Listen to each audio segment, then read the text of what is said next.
Why you need to stop being there for your mother. It is a very bold thing to say, and some would even say very disrespectful, very unkind to say something like that about your mother.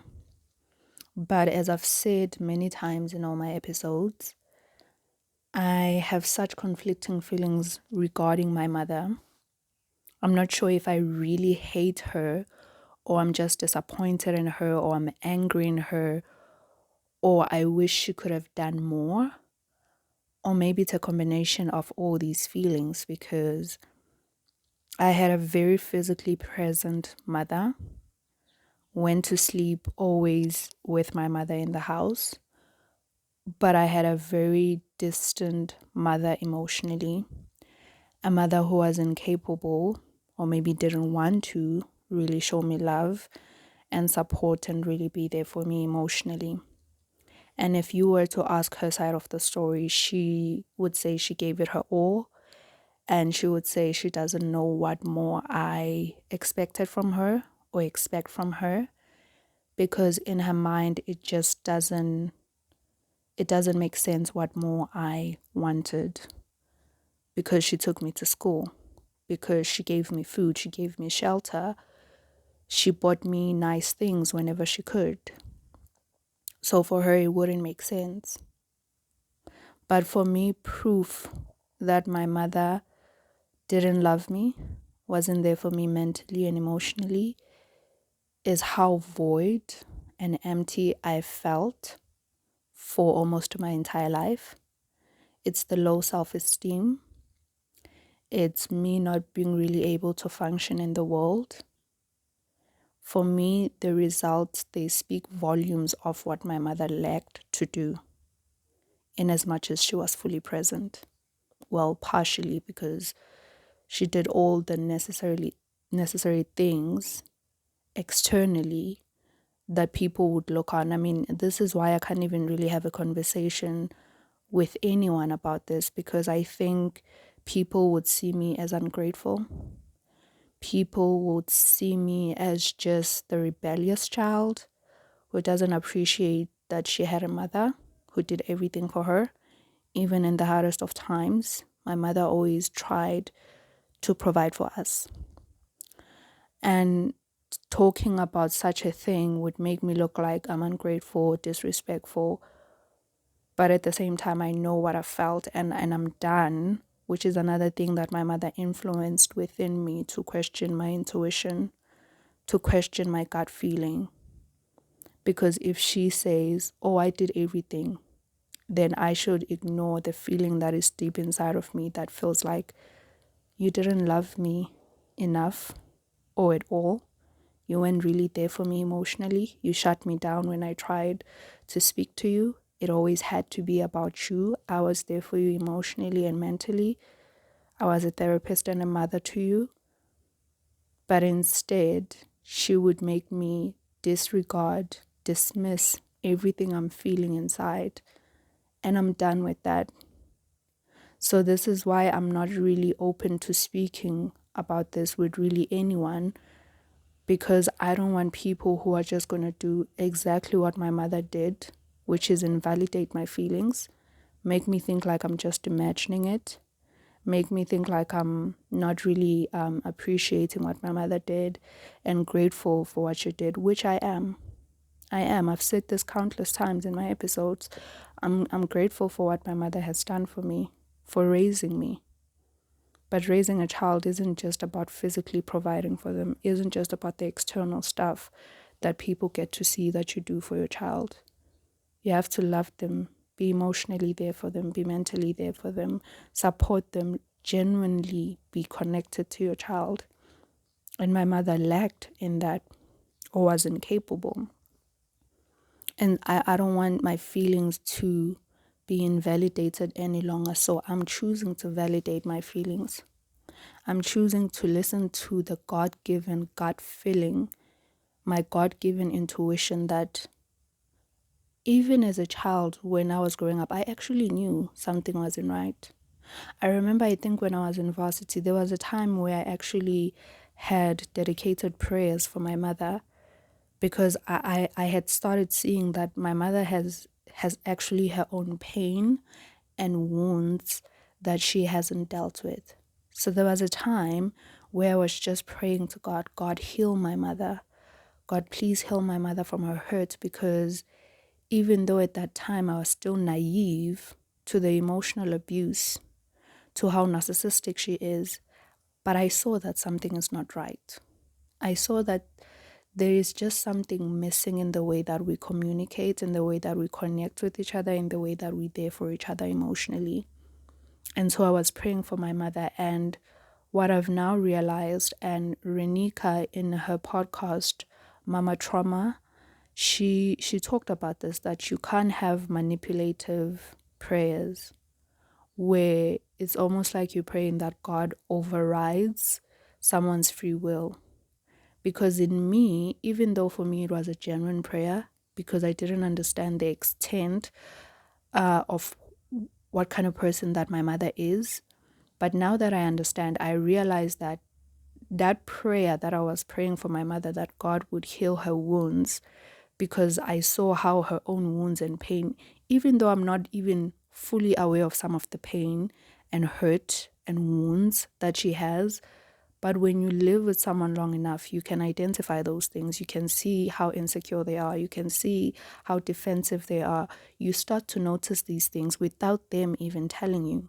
So in as much as maybe there are some things that I don't know that she has never shared, things that hurt her, things that disappointed her and made her the person that she is, but because I lived with her long enough, I knew there was something that was hurting her, and in turn, she was hurting us.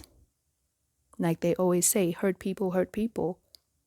And so looking back now, when I naively made that prayer, what I was essentially saying was that God should override my mother's will, free will, to change. Because in as much as God is ready and able and willing to heal us, deliver us, take care of us, there is still a lot of decision making that we have to take on our part. I believe that God has shown me how emotionally abusive and dysfunctional my family is, because I was willing to heal. I was ready. There was a time where I would just pray and ask God, why am I not comfortable in myself?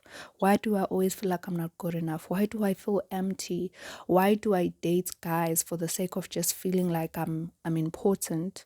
Not because I genuinely wanted love. I did want love. I did crave what I thought to be love.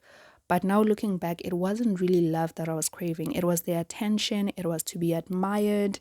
It was to be the center of someone's world, because I lacked those things from my own mother. She was not affectionate. She was not loving in the way that matters.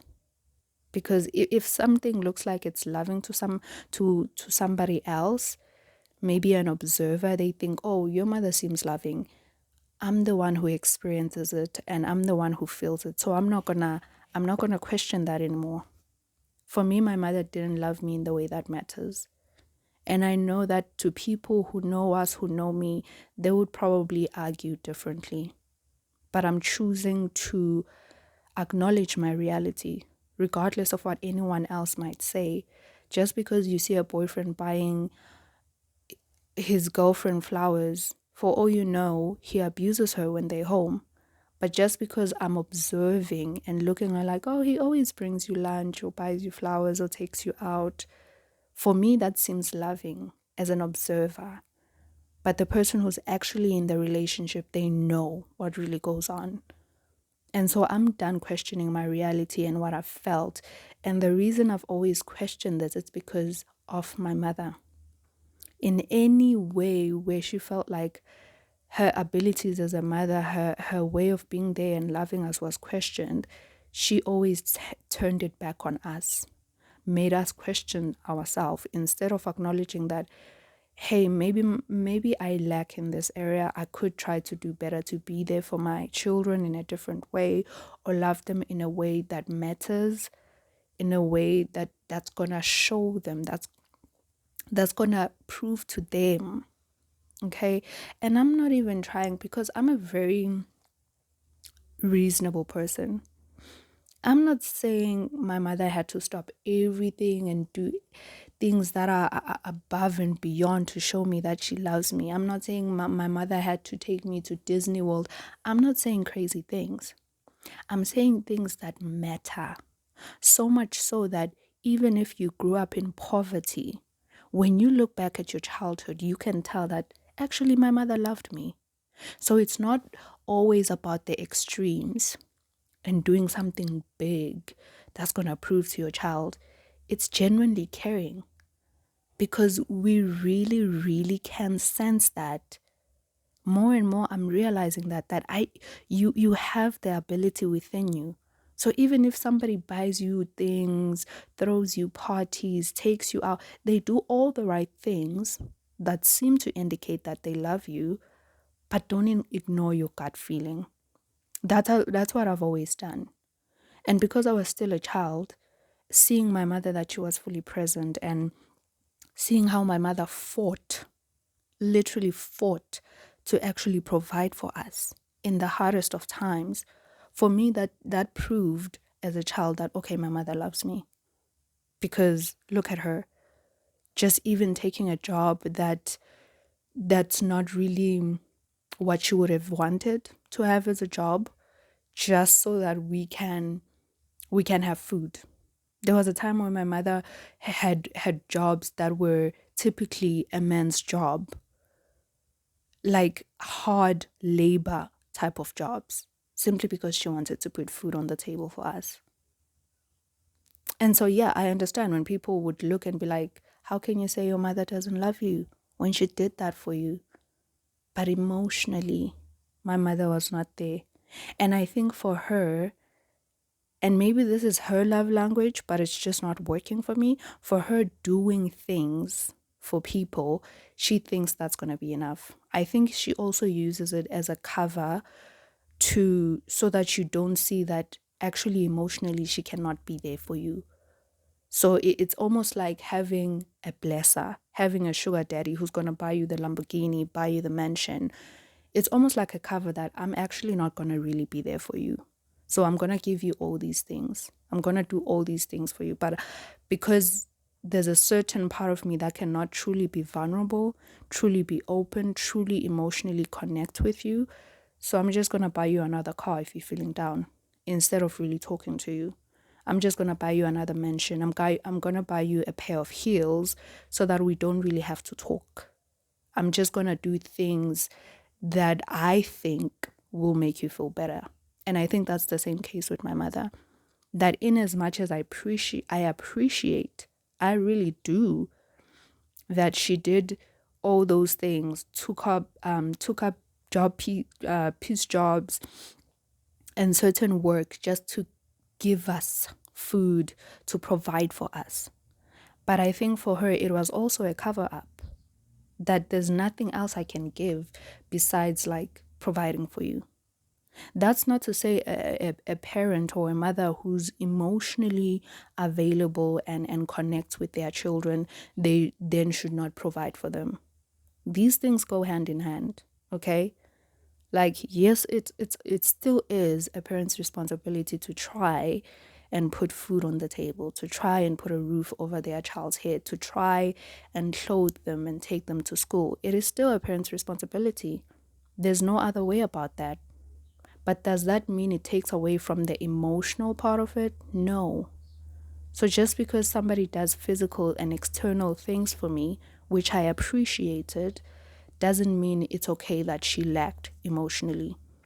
And especially since it's not only that she lacked emotionally, but there was also emotional abuse, which was in a form of manipulation, confusion, gaslighting, which I really missed for so many years because I guess it grew to be normal to have certain belittling or demeaning things said to me, or to have my mother emotionally confuse me where at certain points I wasn't sure of like my own thoughts or opinions, to be manipulated. It grew to be normal for me. So yes, she took care of me physically. Other people would look outside, other kids who didn't have parents, they would be like, you should be grateful. You had a parent who provided for you. I am grateful for that part. But there was also something else that lacked. And so yes, I am choosing, I have consciously chosen from this year, I think at the beginning of April, I have consciously chosen to stop being there for my mother. And I think it wasn't just an easy choice to make. I I was tired. I was emotionally tired and exhausted.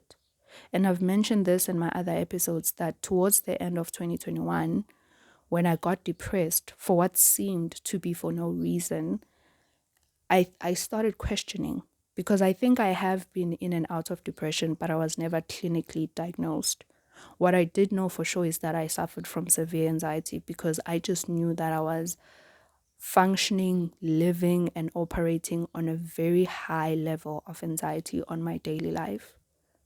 And so when I hit the bottom in 2021, I just started questioning, Lord, what exactly what is the reason that I feel so empty? What is the reason that sometimes I find myself crying to sleep? What is the reason that even if something good happens to me, I don't seem to appreciate something good really happening to me? Or if I've accomplished something, I don't really seem to be proud of myself. Why do I always feel like I'm not good enough? And because of all those thoughts and feelings, it usually led to depression, to anxiety. It was cyclical. I was going in circles. I'd be fine maybe for a couple of weeks, maybe for a couple of months, and then I'd go back to feeling extremely anxious, extremely depressed. It was an in and out thing for years. For years. And last year, when I hit rock bottom, so much so that I took antidepressants, something that I thought I would never need.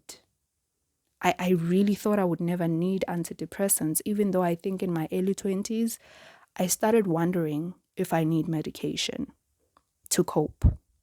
But still, I just couldn't fully acknowledge that. And I think also Christianity played a part in it, because I thought as a Christian, I shouldn't need medication to like control my mental or emotional state.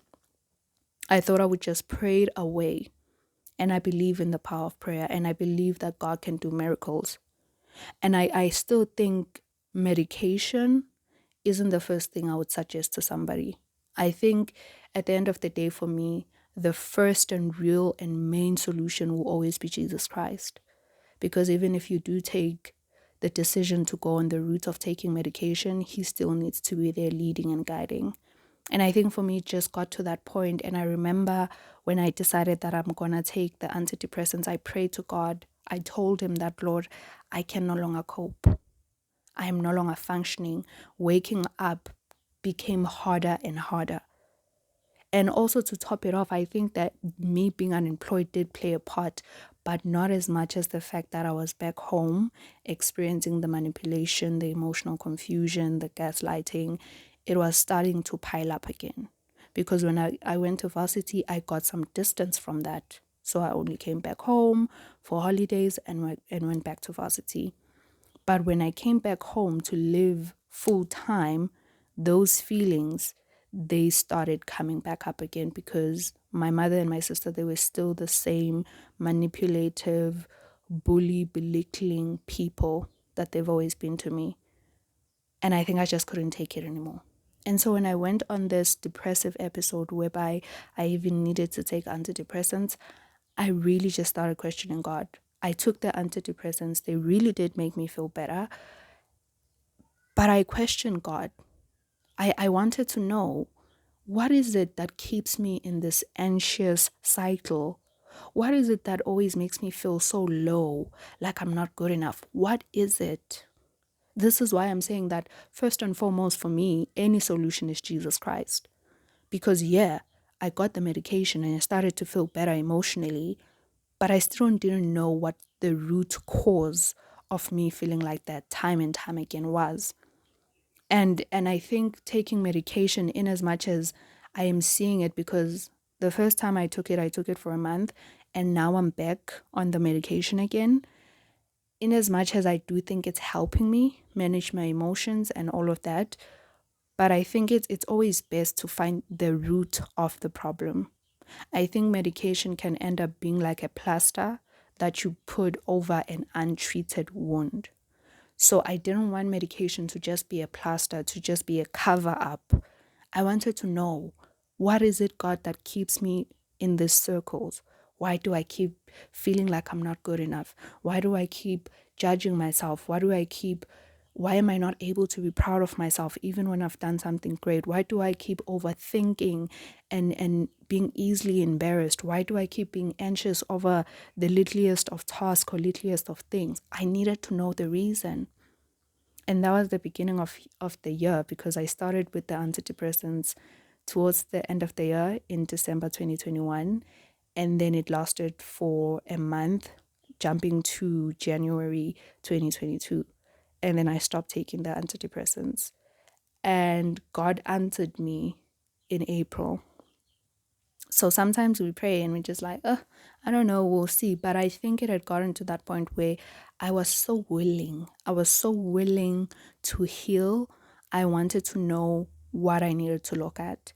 And God started revealing to me the whole narcissism, emotional abuse, the manipulation, the psychological abuse that has been happening in this family. It was literally my first time even really understanding truly what narcissism is.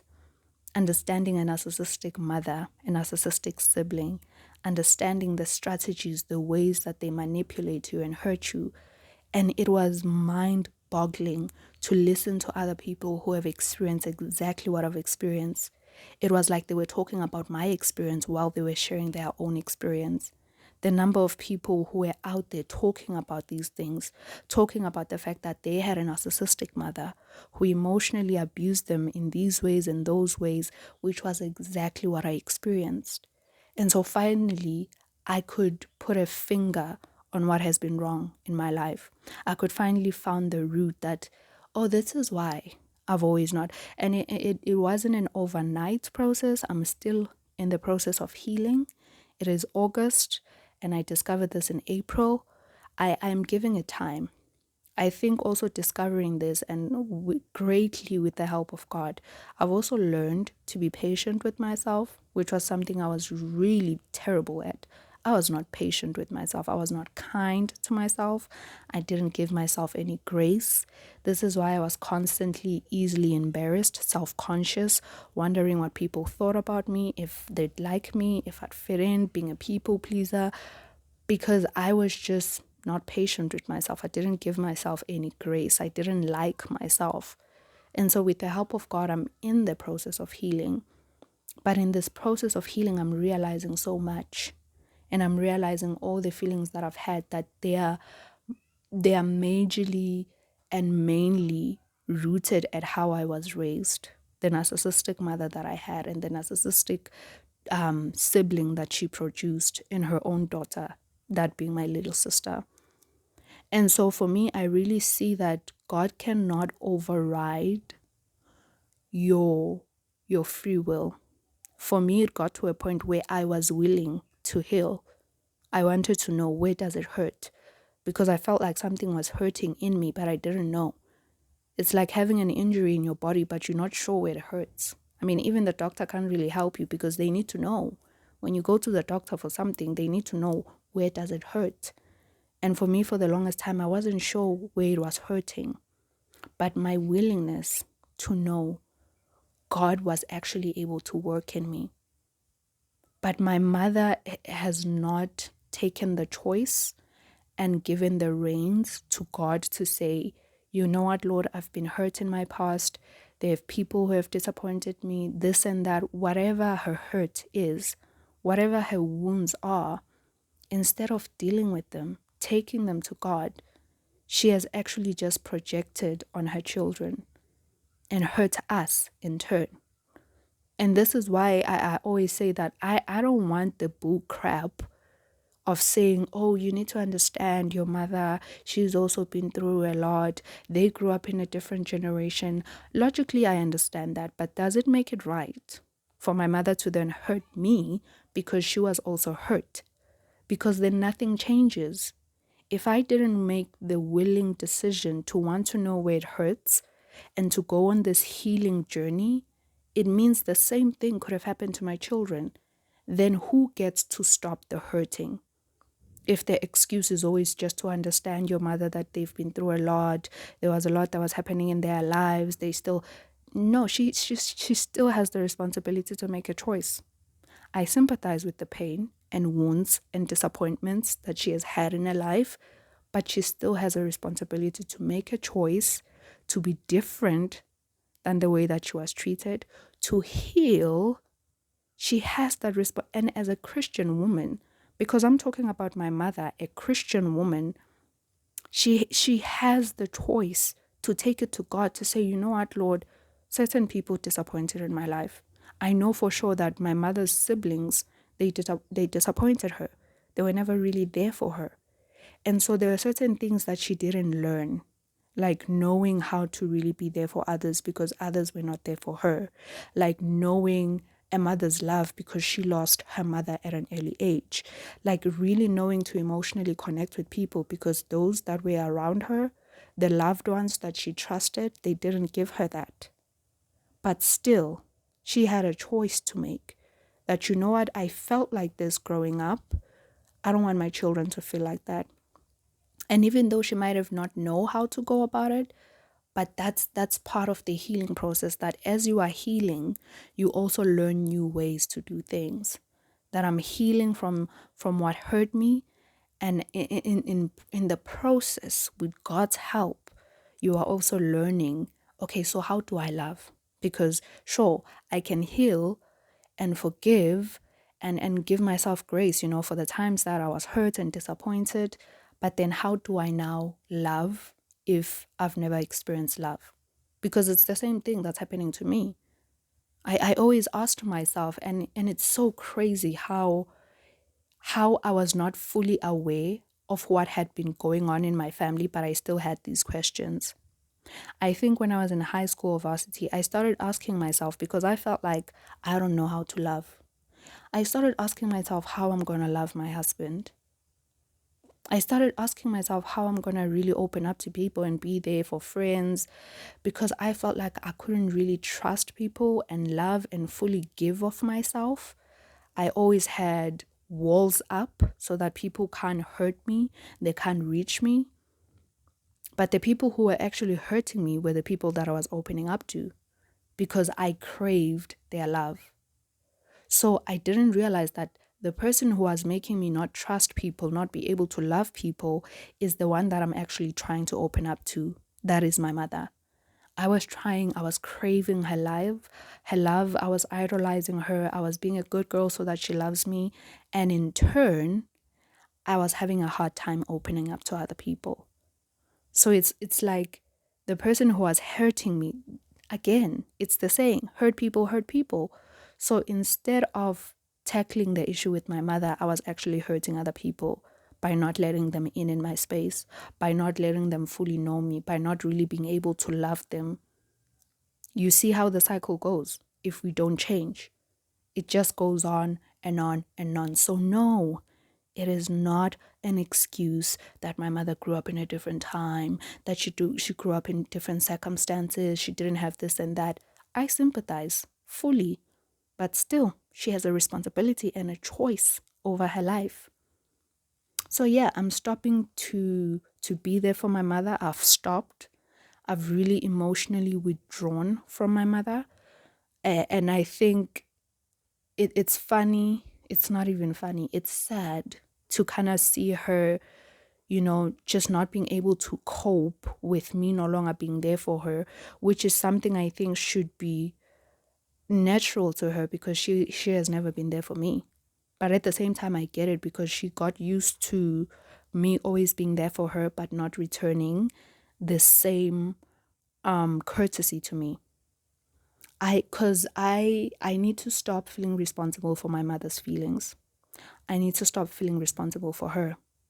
In another episode, I talked about how your mother's insecurities are not your responsibility. I always tried to talk my mother up, to make herself feel good, I always tried to validate her. And now I just realized that my mother is an adult. And this is what a lot of people who talk about narcissists, that at the end of the day, it's like when your child grows and they become an adult, you have to let go. But for me, it's even worse because my mother has always been my mother. So it wasn't even a point of saying, oh, now she's old, I need to let go. But because I played the role of being a mother to her, it's like now I'm the one who needs to let her go and let her face her own things, manage her own feelings. I'm not responsible for my mother's feelings. I've always tried to make her feel better, feel good about herself without her even doing the same for me. Instead, she actually made me feel crappy about myself. I also just need to learn to let her deal with things by herself and not have me fully involved, because what I always did, I always jumped in with advice and be like, oh, this is what you need to do. I always jumped in with like being on my mother's side. Say maybe she was telling a story about what happened with her siblings or with her colleagues. I always jumped in to defend her. And it seems like a natural thing, you know, with your mother or a loved one. But I'm not talking about a healthy person here. So what I did was actually just fuel her and supply her with the validation that she needed. I also realized that I need to prioritize my mental and emotional state, because by me always chanting my mother on, being her cheerleader, being the mother to her when she's supposed to be the mother to me, I ignored my own feelings. I suppressed my own feelings because my mother's feelings mattered more to me than my own feelings. My mother's thoughts or the way that she feels about herself mattered more to me than my own mental state, my own emotional state. So I suppressed what I was going through, what I was really feeling, in order to take care of my mother. Because I also idolized her. That's something I also had to repent from. I asked God to forgive me for idolizing my mother, for putting her on such a pedestal that everything else didn't seem to matter. My emotional well-being didn't matter, but as long as my mom was fine. Because if my mom was fine, then it meant that I was fine. And that's not healthy. That is not a healthy way to have a relationship with anyone. Your happiness shouldn't always be determined by you making someone happy and make them feel better. And then when they are good, you're like, okay, then I feel good about myself. That was the case with my mother, and that is not healthy. I also needed to realize that I need to stop giving her because she never gives back. And I mean in just me being there, me giving of my attention, me giving of my love, me giving of my support, me giving in a way of listening to her, giving her advice, validating her. I needed to stop doing that because my mother got so used to the supply, the emotional supply that I gave her, but without her even doing that in return. In relationships, these things are mutual. This is supposed to be a two-way street. Yes, sometimes it might happen that maybe if my mother and I had like a healthy relationship, there would be times where maybe I am there for her more than she's there for me because maybe she's going through something. And then there are times where my mother maybe is there for me more than I'm there for her because maybe I'm going through something. But this is supposed to be mutual. This is supposed to be a two-way street. But for my mother and I, it was always a one-way street. I was always there for her, there for her, there for her.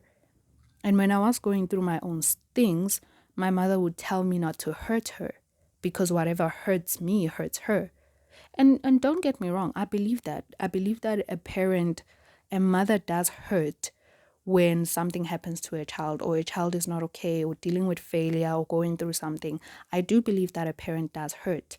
But at the same time, you can't tell me when I'm going through something as your child that I need to think of your feelings and not hurt you, that I need to not be as sad or as upset or as depressed about something that's happening in my life because I need to consider your feelings. That is a very unfair and abusive and manipulative thing to say to someone.